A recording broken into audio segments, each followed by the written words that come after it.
Hari abantu amateka ashobora kugerageza kwibagiza, ariko hari n'abasiga ijwi ridashobora gucecekeshwa. Padiri André Sibomana yari umwe muri bo. Yari umupadiri, yari umunyamakuru, ariko ikiruta byose yari ijwi ry'abatagira ijwi. U Rwanda rwari ruri mu bihe bikomeye cyane. Yarwanyije akarengane, avuga ukuri n'igihe byari biteje akaga. Uyu munsi kuri Ndabaga TV turagaruka ku buzima bwe n'umurage yasize, twifashishije ubuhamya bw'umwe mu bo babanye cyane, Bwana Theobald Rukibunza. Ndabaga TV, urubuga rw'amakuru n'ibitekerezo. Urugendo, Uburenganzira bw'umuturage. Ndabaga TV, nirwo rugendo. Ndabaga TV.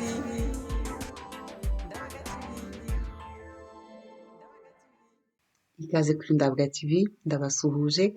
Njye turi kumwe ndi Constance Mutimukeye, hari hashize igihe kirekire, ndabasuhuje mwese. Icyangaruye murakibona, ni ukwibuka umugabo w'indashyikirwa. Rero mu kanya turimbika mu mateka ye, ariko mbere yaho kuko hashize igihe kirekire, ejo hari video twakoze mu kwifatanya n'abanyekongo ku munsi w'abagore tutabariza. Reka mbashyireho iyo video cyane cyane kuko hashize igihe kirekire, kugira ngo mwongere mumbone. Noneho tuhite twimbuka mu kiganiro cyacu tuganira ku mateka ya Padiri André Sibomana. En RDC, le viol est devenu une véritable arme de guerre. Les corps des femmes ne doivent pas devenir des champs de bataille. En cette journée internationale des droits des femmes, nous élevons nos voix pour dire stop. Stop à la barbarie, stop à l'impunité, stop à l'utilisation du viol comme stratégie de guerre. 10 millions de messages pour Kagame. À Kagame, au M23, au RDF et à tous qui ferment les yeux. L'histoire vous jugera. Aux autorités et à la communauté internationale. Il est temps d'agir. Il est temps de protéger les femmes. Il est temps de rendre justice aux victimes. Les femmes congolaises ne doivent plus souffrir en silence. Leur dignité n'est pas négociable. Stop au viol. Justice pour les femmes en RDC.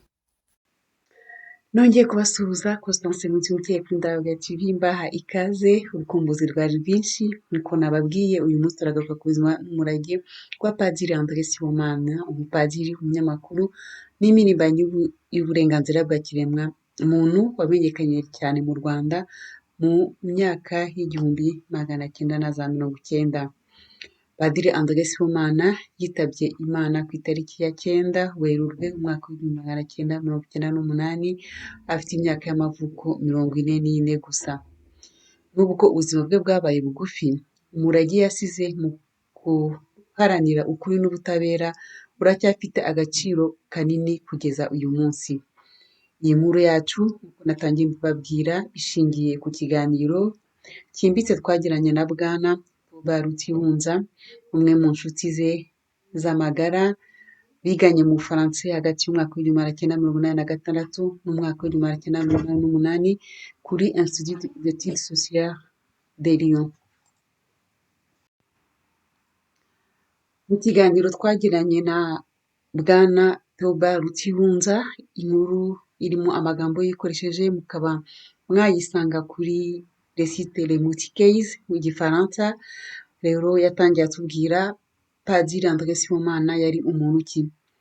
Padiri André Sibomana yavukiye mu Rwanda mu mwaka w'igihumbi magana cyenda mirongo itanu na kane muri paruwasi ya Muyunzwe mu diyoseze ya Kabgayi. Yari icyarimwe umupadiri wa Kiliziya Gatolika n'umunyamakuru, ibintu byatumye aba umwe mu bantu bagize uruhare rukomeye mu kurengera uburenganzira bw'ikiremwamuntu mu Rwanda. Yabaye umwe mu bashinze Association Rwandaise pour la défense des droits de la personne et des libertés publiques, ADL, umuryango wakusanyaga amakuru ku ihohoterwa ry'uburenganzira bwa muntu rikorerwa Abanyarwanda. nk'uko bwana Theobald Rutiyunza abivuga mu kiganiro twagiranye. Padiri André Sibomana yari umuntu ufite ubwenge buhambaye, ubusesenguzi bukomeye n'umutima wuzuye impuhwe ku bandi. Ikindi cya kabiri yatuganirije ni uburyo babanye mu byo mu Bufaransa i Lyon. Mu mwaka w'igihumbi magana cyenda mirongo inani na gatandatu, Padiri André Sibomana yoherejwe na Musenyeri Perraudin kujya kwiga itangazamakuru mu Bufaransa. Icyo gihe mu ishuri rya Lyon hari Abanyarwanda 4 biganaga: Padiri André Sibomana, Theodore Simburudari, Tharcisse Urayineza na Theobald Rutiyunza. Ibyo nanone mushobora kubisanga mu gitabo cya Padiri André Sibomana cyitwa Gardons Espoir pour le Rwanda, aho akomoza, ntabwo abavuga amazina ariko arabavuga uko bari 4 uko bahuriye mu Bufaransa. Nk'uko bwana Rutiyunza abivuga, abo bavandimwe 4 bahise babana n'inshuti ndetse nk'abavandimwe. Avuga ko Padiri Sibomana yari umuntu utuje, utekereza cyane kandi wubahagwa na bose, ku buryo n'abari bamurusha imyaka akitangaho urugero bamubonagamo ubupfura n'ubwitonzi. Mu ishuri yari umuntu ukunda gushyira hamwe n'abandi, cyane cyane mu mirimo y'amatsinda, mu magroupe de travail nk'uko tubivuga inaha ngaha.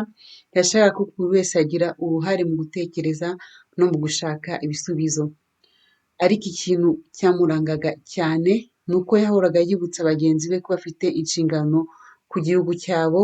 Ubwo nakomeje kubabwira ni bwana Theobald Rutiyunza watuganirije. Igice cya gatatu ni aho urugendo rwe, ni ukuvuga rwa Padiri André Sibomana, rw'itangazamakuru rwatangiriye. Mu gihe yari akiri umunyeshuri, Padiri Sibomana yakoze stage mu kinyamakuru cyitwa La Vie Nouvelle mu mujyi wa Chambéry, ni munsi ya Lyon, umuntu agana mu Busuwisi. Icyo gihe mu Bufaransa hari imyiteguro y'imikino ya Olympique ya Albertville, mu mwaka w'igihumbi magana cyenda mirongo icyenda na kabiri. Ni imikino ya Olympique y'urubura. Padiri Sibomana yatangiye gukora iperereza ku ngaruka. Muri icyo gihe Padiri Sibomana yatangiye gukora iperereza ku ngaruka z'iyo mishinga minini ku baturage. Yabonye ko hari abaturage bavanwaga mu byabo, hari n'abakozi bakoreshwaga nabi n'abari bafite ayo makontra. Nk'uko Rutiyunza abivuga, ibyo byaramubabaje cyane. Yabanditseho inkuru z'iperereza mu kinyamakuru yakoreraga. Hari abatekereje ko ibyo yakoze byari ubutwari burenze ku munyeshuri uri muri stage. Ariko ibyo byamubereye intambwe ikomeye mu kumenya neza umurimo w'itangazamakuru rikorera ukuri. No mu gitabo bye abyandika ko byamufunguye amaso mu kubona akarengane gakorerwa abantu. Gutyo biri mu bimwe byabaye imbarutso ye mu bikorwa yakoze mu Rwanda. Ibyo nibyo murabyongereraho. Twigiye imbere mu gice cya 4, tugiye kureba uko yatangiye kuba umunyamakuru utaratinye kuvuga ukuri. Agarutse mu Rwanda, Padiri André Sibomana yabaye umwanditsi mukuru w'ikinyamakuru Kinyamateka.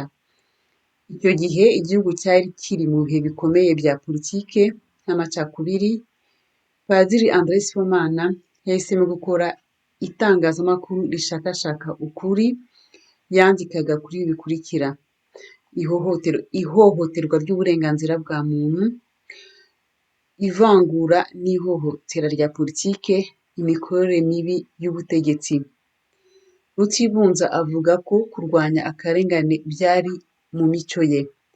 Yumvaga atakwihanganira kubona abantu bahohoterwa akicecekera. Ariko ibyo byatumye aterwa ubwoba kenshi, ndetse bamwe bagerageza kumucecekesha.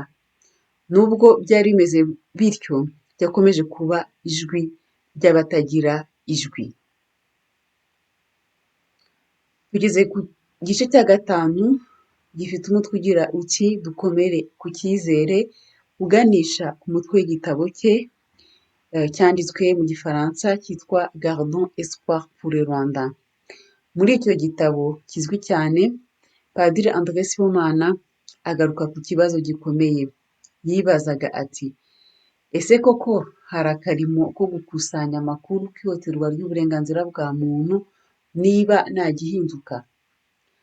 Ibyo byaduteye kwibaza niba rimwe na rimwe arataracikaga intege, tukibaza umutumirwa wacu Bwana Rukihunza rero yadusubije avuga ati ko hari igihe Padiri Sibomana yababazwaga no kubona ubwicanyi n'ihohoterwa bikomeza nta gihindutse. Yanengaga cyane ubunebwe bw'imiryango mpuzamahanga kuko habagaho raporo nyinshi ariko ntizikurikirwe n'ibikorwa. Ariko nubwo hari ibyo bibazo byose, ntiyigeze ategereza kuva ku rugamba.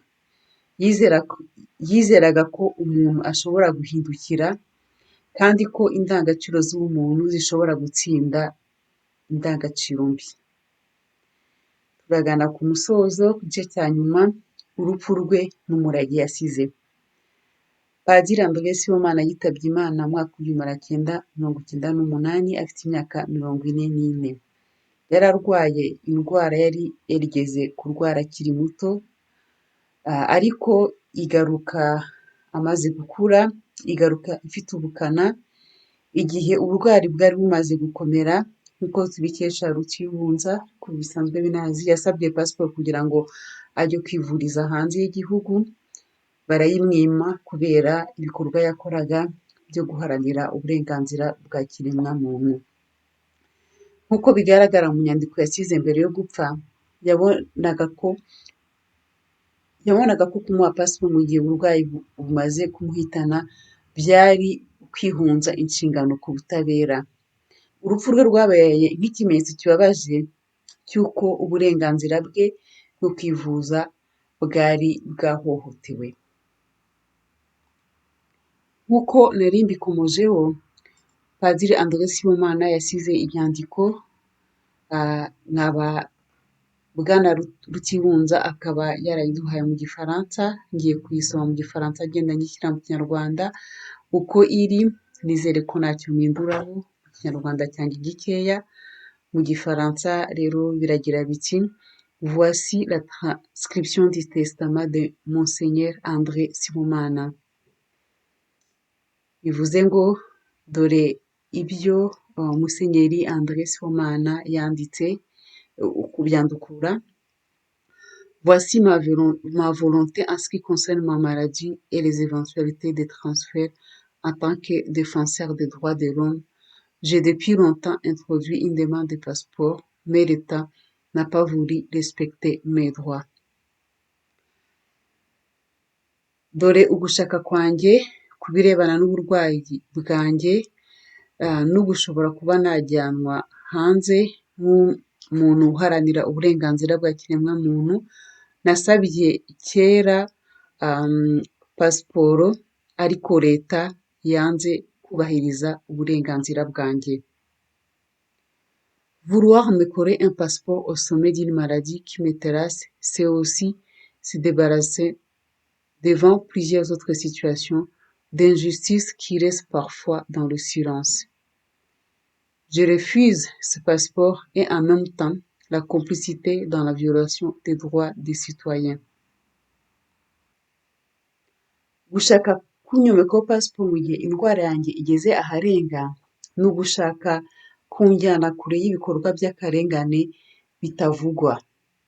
Nanze iyo pasiporo nk'uko nanze kuba umufatanyabikorwa mu guhonyora uburenganzira bw'abaturage. Kwanga iyo pasiporo bampaye ku buto bwa nyuma ni uguharanira bikomeye yuko ibikorwa by'akarengane bishobora kubona ibisubizo mu nzira y'ukuri. S'agissant de cette maladie proprement dite, c'est une maladie qui m'est familière puisque je l'ai attrapée en 1976. Les médecins rwandais m'ont soigné. Cette fois-ci, elle revient avec une autre arrogance dans ma vieillesse. Si elle est guérie, tant mieux. Si elle m'emporte, qu'il en soit demandé compte, entre autres à ceux qui m'ont refusé mes droits fondamentaux. Fait à Gitarama, 4 mars 1998. Kubw'iyi ndwara nyirizina, ni indwara nzi cyane kuko nigeze kuyirwara mu mwaka w'igihumbi magana cyenda mirongo irindwi na gatandatu. Abaganga b'Abanyarwanda baramvuye. Kuri iyi nshuro yaje ifite ubukana n'ukwiyenza mu busaza bwanjye. Nikira nzabishimira. Nintwara bizabazwe abanyimye uburenganzira bwanjye. Bikorewe i Gitarama ku itariki ya 4 Werurwe umwaka w'igihumbi magana cyenda mirongo icyenda n'umunani, Musenyeri Andre Sibomana. Bwana Toba Rutihunza arangiza avuga ko urupfu rwa Musenyeri Andre Sibomana rwibutsa mu buryo butangaje ko ubuzima bwa Padiri Andre Sibomana bwagiye ku ngaruka z'uko uburenganzira bwe bw'ibanze, uburenganzira bwo kuvuga, uburenganzira bw'umuntu kujya aho ashatse buhohotewe, kandi akaba ari cyo yaharaniye ubuzima bwe bwose. Yabikoreye mu mujyi witwa Saint-Fons ku itariki 28 ukwezi kwa Gashyantare umwaka wa 2026. Toba Rutihunza. Ku giti cyanjye ni iby'agaciro gakomeye kuba narashoboye kumenya byimbitse ubuzima bwa Andre Sibomana, kuvugana n'uwo babanye. Nari kwifuza ko tuvugana ahangaha kuri Ndabaga TV, ariko ibihe ntibyadukundiye. Ku giti cyanjye ndangiza nsoza mvuga ko mbere ya Kizito Mihigo, Andre Sibomana ari mu bantu bambera urugero, cyane cyane ko yandikaga. Njyewe ntabwo nzi kuririmba ariko nzi kwandika. Uko ari babiri ni intwari z'u Rwanda, ni abantu batubera urugero mu kwerekana ko kuba umukristo wa nyawe atari ukuvuga ibitagenda, kuvuganira abandi, guharanira yuko imitima y'abandi ihindukira kugira ngo igaruke mu nzira y'Imana. Mu gihe Kizito yadukoragaho akoresheje ubuhanzi bwe mu kuririmba, Padiri Andre Sibomana we yanyigishije yuko no kwandika bishobora kuba igikoresho cy'ubutwari. Niyo mpamvu mwiyumvamo cyane. Uyu munsi nanone ni intwari zanjye uko ari babiri, ni intwari z'urubyiruko rwinshi, ni intwari z'Abanyarwanda benshi. Umwe yatwigishije ubutwari mu kuririmba, undi mu kwandika, ariko bose bafite icyo bahuriragaho: kudaceceka imbere y'akarengane. Nyuma y'imyaka 28 Padiri Andre Sibomana yitabye Imana. Ubutumwa bwe n'ibyo yaharaniye ntibisaza. Buri gihe cyose umuntu abajije ikibazo, ahagurutse aharanira uburenganzira bwa muntu, ahagurutse yamagana akarengane. Buri nyandiko idacecetse, buri muturage ucyemera yuko ubuzima bw'Umunyarwanda, ubuzima bw'undi muntu bufite agaciro, uwo ni umurage wabo.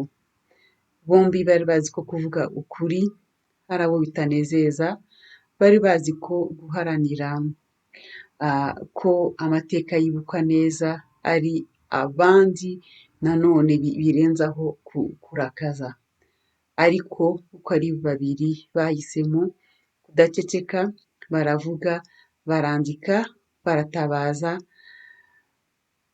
Ntabwo bari bizeye yuko bazatsinda, ahubwo bari bizeye yuko ari cyo kintu cy'ingenzi gukora, ko kutagikora byari kuba ari byo bibi kurushaho.